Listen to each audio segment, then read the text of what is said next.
Hi అండి, welcome back my channel. ముందుగా అందరికీ వినాయక చవితి శుభాకాంక్షలు అండి.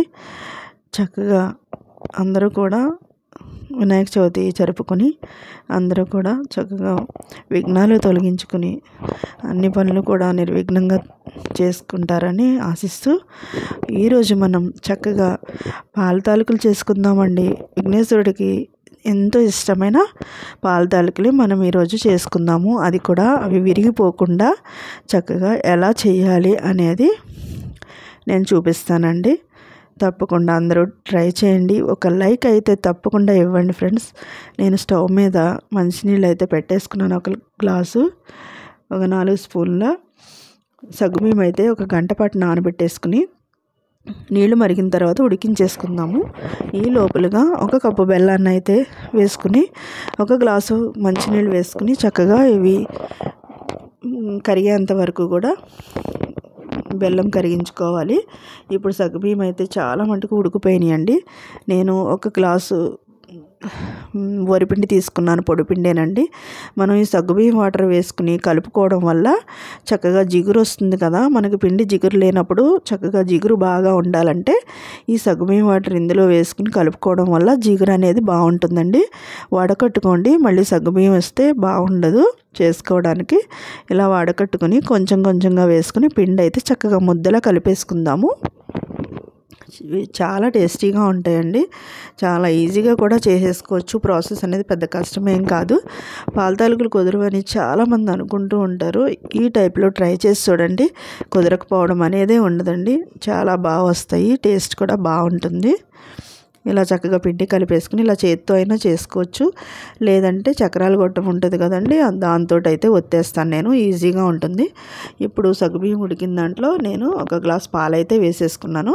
నేను కొంచెం క్వాంటిటీ చేస్తున్నాను కాబట్టి ఇలా చూపిస్తున్నాను. మీరు క్వాంటిటీని బట్టి పాలు, బెల్లం అన్నీ కూడా పెంచుకోండి. ఇలా పాలు మరిగిన తర్వాత ఇలా కొద్ది కొద్దిగా ఒత్తుకుంటూ చక్కగా ఒక 3 ట్రిప్పులు ఒత్తుకోవాలండి. ఒక్కసారే ఒత్తకూడదు. ఒక్కసారి ఒత్తామంటే అవి ఒకదాని మీద ఒకటి పడిపోయి ఉడకవన్నమాట. కదపటం కూడా ఇలా చాలా జాగ్రత్తగా కదుపుకోవాలి. వాటన్నిటిని కూడా ఇలా మరిగి కొంచెం ఉడుకు పట్టిన తర్వాత మళ్ళీ రెండోసారి ఒత్తుకోవాలి. అప్పుడు మనకి అవి ఉడుకుతాయి కాబట్టి వాటి మీద పడినా కూడా ఏమీ ప్రాబ్లం ఉండదన్నమాట. ఇలా చిన్న చిన్నగా ఒత్తుకుంటూ చక్రాలు దాంతో చక్కగా ఇలా ఒత్తేసుకోవాలి. ఇలా 3 టైమ్స్ వరకు ఇలా ఒత్తుకుంటే ఉన్న పిండిని మనం చక్కగాను ఇవి బాగా ఉడుకు పట్టిన తర్వాత లాస్ట్లో ఉన్న పిండి ఉంటుంది కదండి, ఈ పిండిని ఇలా కలిపేసుకుని పల్చగా వాటర్ వేసి కలిపేసుకోవాలి. ఇలా కలిపేసుకుని ఇది అందులో వేసేసుకుంటే మనకి చిక్కదనం కోసం ఇది ఇలా వాడుతున్నాం అన్నమాట. కొంచెం చిక్కగా ఉండాలి కదా, దానికోసం అయితే ఇలా కలిపి పోసేసుకోవాలి. పోసుకుని చక్కగా గరిటె చాలా జాగ్రత్తగా తిప్పుకోవాలండి. చూడండి, ఎక్కడా కూడా ఇలా విరిగిపోకుండా ఉండాలన్నమాట. మనం ఇలా పెట్టామంటే ఎలా పడితే అలా కలిపేస్తే విరిగిపోతాయి అన్నమాట.